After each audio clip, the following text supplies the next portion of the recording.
Okay, so hello everyone. Chaos TV is today here at Arslonga Exhibition Center with Andy McCoy. So first of all, hello Andy, how is it? How has the summer been, or summer started to be exact so far for you? Well, I moved out with my wife to the country when this corona was getting bad. Then I moved back that turn like around Christmas time, and I realized all my friends had left. So I was here all alone all spring. So that was a bit bittersweet. But now, when the weather's nice, I'm enjoying it, yeah. So obviously we are here today because you have actually a hat exhibition here, custom-made hats. Yeah. So first of all, where did you actually came up with the idea? Well, you know, like in the late 70s, early 80s, it used to be a shop in Brixton called the Big Apple, or was it the Great? It was the Big Apple, like New York, you know. And they were Rastas there, Rastafarists, who made hats for Rastas. And the early pictures you see of Hanoi with like Rastafari hats, I got them from there. Some I made myself. They taught me how to stiffen hats, use colors on them and stuff. But a lot of them had gone forgotten. It took me 2 or 3 hats to get back in the swing. Then you look at it now, I mean, it's a different ball game. They're good, and to me they are all unique. They're pieces of art. And if I like, people usually like them. If not immediately, a few years later I realized, like with my music, the look, the whole rock and roll look, what it came out of my head in the 80s, but not the sound. In America they Americanized it and commercialized it, sanitized it, bloody, made it into what it wasn't really about. It was more of a do-it-yourself attitude that came from the punk rock era. So, speaking about like hats overall, I think hats have always been a big part of you. Don't you agree? Yeah. I always loved accessories, scarves, hats, rings. I got a nose jewelry, all my earrings being ripped off by fans. They look like this. I think the other one's even worse. Yeah. So I started to go for accessories. Don't hurt if people tear them off, but if you buy a real cool hat or a scarf, you still don't want it to be nicked. Yeah.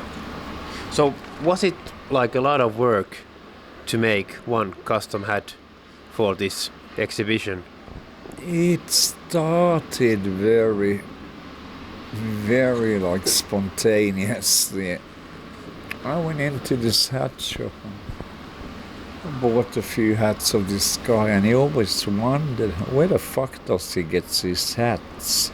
Yeah, and then I went to get another one, and he asked me, I said, oh, it's the one I bought from you last week. He was like, what the fuck? We gotta do something together.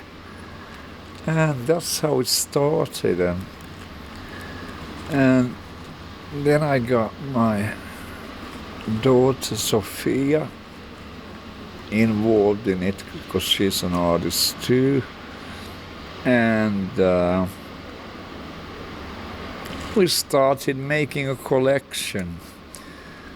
And we thought each hat in the end, because they're handmade, are a piece of art. And they're not shit hats, these are brand hats. Like Bertolucci's and Stetson's and what was the Australian maker? All kinds, really. I'm not gonna advertise anyone but Helsinki Hat Shop and myself, my daughter, but I think that they are unique pieces of art, and people should give value to that, to handwork, which is becoming more and more digitalized, you know. They just print everything nowadays in China and claim that it's handmade, but it's easy to feel if it is or not and see. Like this is all bloody handmade, as you can see. If it's too perfect, it's not made by human hands. Put it that way. So, speaking about like that specific hat that you have now in your head, how much time did it take to make it? A hat like this takes perhaps a week, because there's layers of paint, different kinds of paint. They have to dry, and you have to use different fixatives depending on how hard you want it to be. And of course, sewing all these kind of things, and it's not a fast job if you want to do it well. But about, I'd say, depending on the hat, between 4 to 7 days. And the hours I can't even count. It's not 5 to 9. It could be 16-hour days, 18-hour days. But it's like painting paintings to me. I was going to ask you that, do you feel that they are like the same? They are basically, like music and painting are basically the same. I see a great similarity of it. And to see someone wearing a piece of art on the street, to me, is fantastic. When I see something like that, I'm blown aghast, you know. So, speaking about the future, obviously now it seems that the festival season is like slowly opening up. So, what kind of plans do you have for the summer? I'm gonna play a one-string guitar and play 2-note blueses. No. Oh. I think they'll be played wherever holds up, you know. Because like last summer it was gonna be so and so many gigs, and unfortunately they closed the borders 5 days before we had a world tour starting in where it was in Australia or Japan. So, but it didn't bother me. I'm a lucky one because I never had a lack of money or anything like that. And I'm not a moaner. I decided, okay, I'll do other things. I paint, then I decided to work on an album which is almost ready. So there'll be a new record out. There'll be definitely out a single for the summer, and I haven't made any deals. I don't think I'll make a deal in Finland or Sweden. What do I need it for anymore? Nothing. I don't need their money, I have it. But I've already made an American deal. That's the only one, I mean, to finance the recordings and so forth. Could you tell us a bit about the album? I heard that there's at least some covers in it.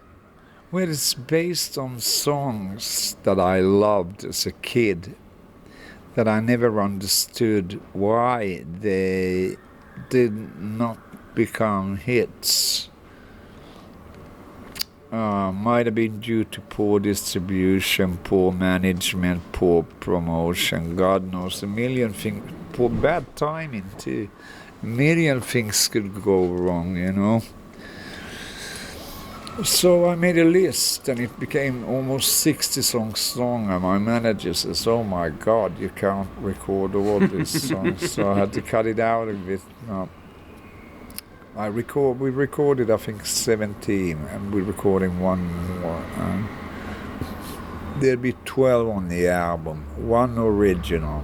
Actually, David Bowie taught me this. He said, Andy, if you ever you're in a situation where nothing happens, or you want to get out of a record contract but you owe him a record, make a motherfucking record of covers.